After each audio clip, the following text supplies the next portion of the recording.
makam yang Assalamualaikum. Assalamualaikum.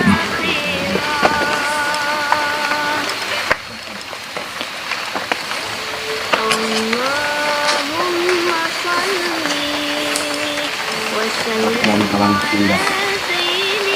Di sini masyarakat peduli sudah, jadi ada banyak masyarakat yang antusias, suka pada budaya pula dan melestarikan ciri-ciri ataupun yang ciri-ciri yang ada yang masih ada di tapak tilas dan Sumedang. Alhamdulillah bekas kerajaan dari turunan dari Pajajaran, dan ini yang disebut dengan Pajajaran Anyar. Di sini bisa dilihat pakaian batik hanya sampai di sini ya.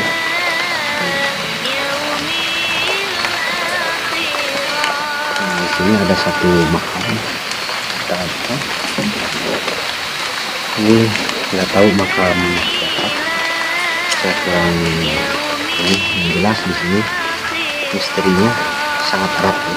Di sini sangat harum, bau bunga melati, tapi tidak ada bau bunga melati. Tidak tahu apakah dari bunga pohon atau apa. Sebagai rasa hormat dalam budaya, kita bakar uangnya. Tujuannya yang lubangnya itu semua hasil dipakai di dalam.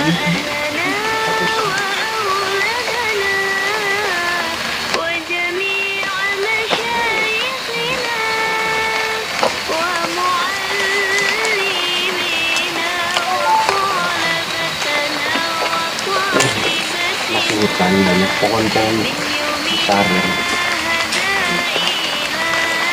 Ini ada penjaga. Kalau dulu saya setiap jarak kalau sendiri saya ke sini, saya suka enggan gitu kalau melewati gerbang. Tapi alhamdulillah sampai atas itu serasa ada yang mendukung saya tuh ke atas. Meskipun tapi kurang berani gitu, kalau mental itu agak ciut lah. Tapi saya memaksakan biar penuh atau puas dalam hal mental saya itu puas gitu, bisa melewati ini caranya.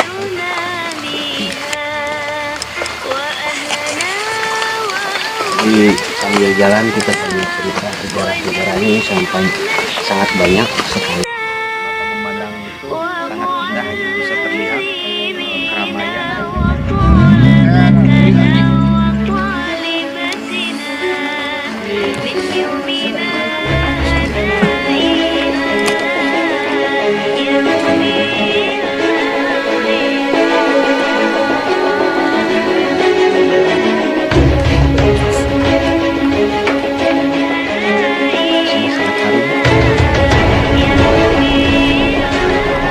Wabarakatuh, berjumpa lagi di channel Wasiat Bertuah.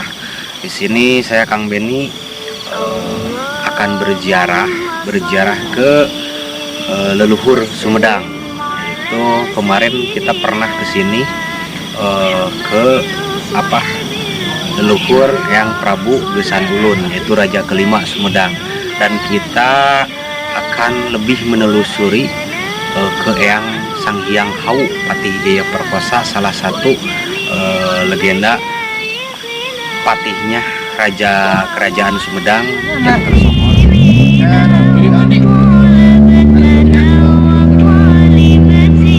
Sahabat Wasiat Bertuah, kita sudah berada di muka makam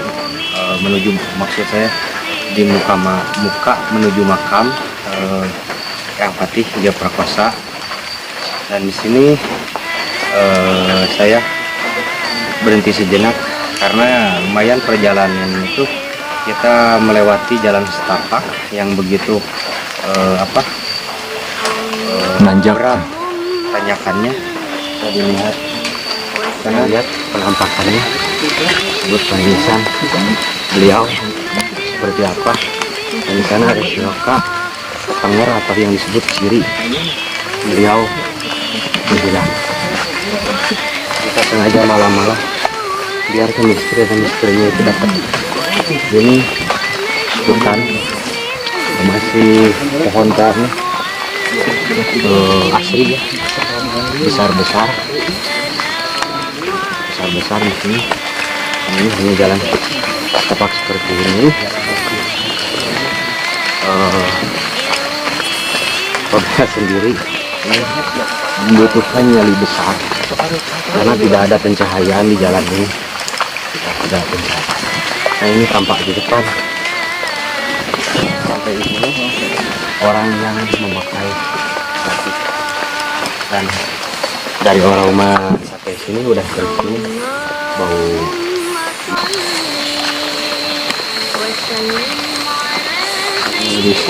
Sip. Assalamualaikum. Mohon izin ayam. Bismillahirrahmanirrahim. Masih.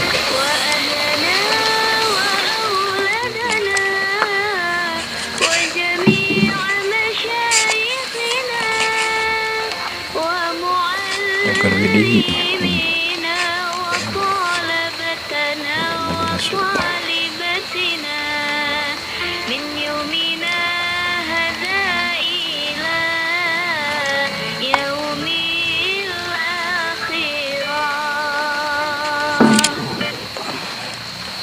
Jadi ini tempat dulu yang tadi Jabar Kuasa menghilang. Penampakannya pelatarannya seperti ini. Ini di puncak Gunung Rengganis, kalau yang disebut dengan Dayuh Luhur. Ini penampakannya ini sebagai tetangga atau ciri mana beliau itu berada di sini, jadi menghilang di sini. Ini sejarahnya sangat kental di muka masyarakat dan dipercayai sebagai kekeramatan karena beliau ini dipercaya mempunyai ilmu sakti. Kita tidak bermaksud untuk mengganggu, tapi sedang sekalian kita berziarah.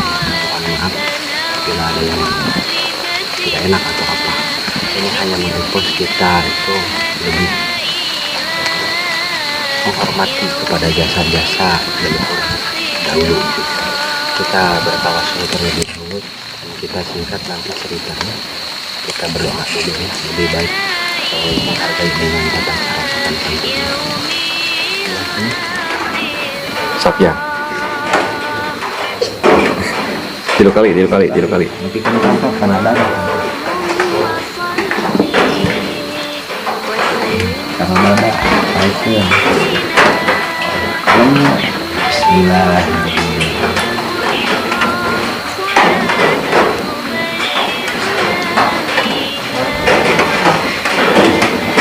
Lanjut.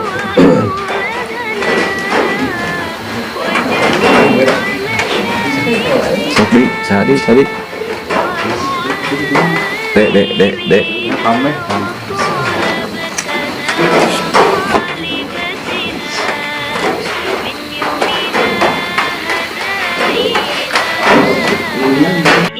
memandang itu sangat indah, bisa terlihat keramaian.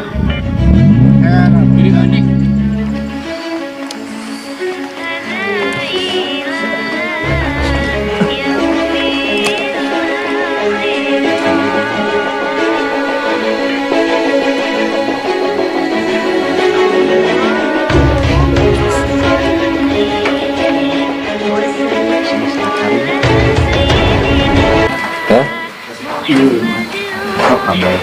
Sok. Mana?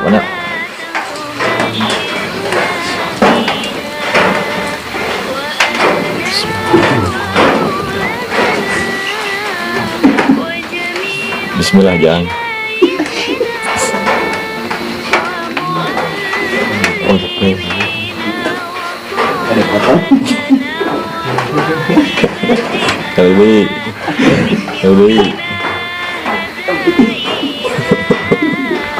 Oh ya.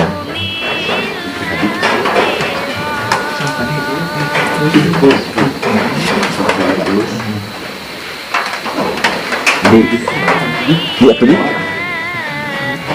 Kami kan mereka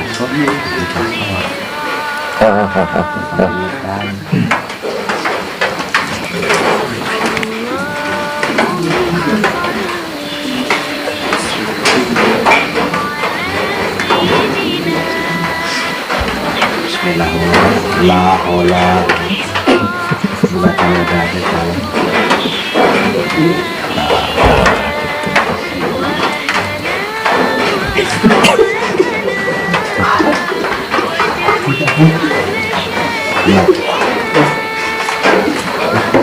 Di, ayo di.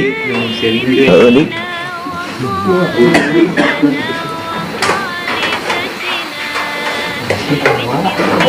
baik sekarang itu daerah mengangkat batu daerah.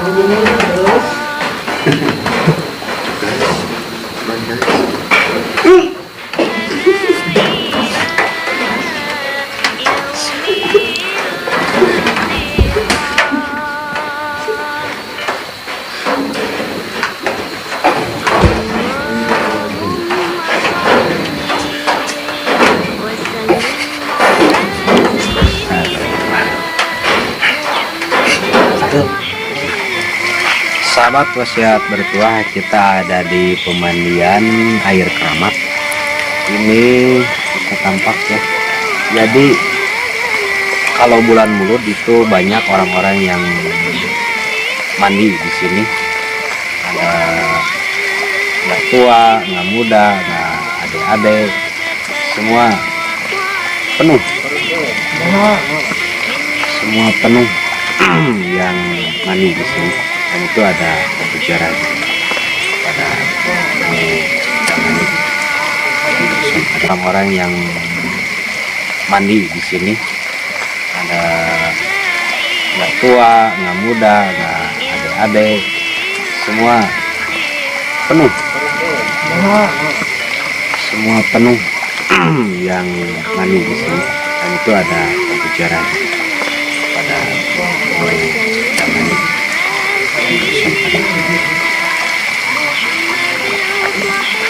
Sejarah yang mau mandi. Ini terakhir dia nyeret.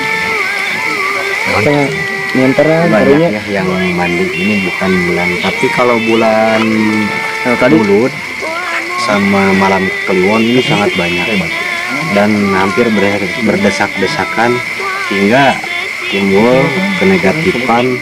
Jadi saking mau mandi, ada katanya yang melihat memaksakan diri, jadi auratnya kemana-mana, itu nggak boleh. Jadi saking ingin mengambil air keramat sampai segitunya. Jadi sedangkan dari setiap jalan itu ada banyak orang yang lewat, jadi kelihatan banyak cewek memaksakan diri, itu nggak boleh. Nah, ini air kejayaan. Jadi airnya itu dari atas satu sumbu. Ini di sini sampai 7 pancuran air kawedukan. Ini air kejayaan, keasihan, air cikahuripan kalau orang Sunda, air cikawedukan. Terus nggak tahu lagi apalah yang disebut. Cirebon, Nagreg, Namun abi di Cipacing. Jadi ada yang suka bakar dulu dupa, wangian baru mandi. Ada yang sangat taat, doa dulu baru mandi. Ada macam-macam ragam di tempat penjarahan ini yang memperbaiki. Mungkin dari saya segitu dulu lah. Ambil positifnya, jangan diambil hal yang negatifnya. Apabila ada salah kata sedikit ataupun yang lebih tahu tentang tempat ini ataupun ceritanya, mangga saya mohon maaf apabila ada salah-salah dalam kata, karena banyak filosofi dan banyak keterangan orang berbeda-beda.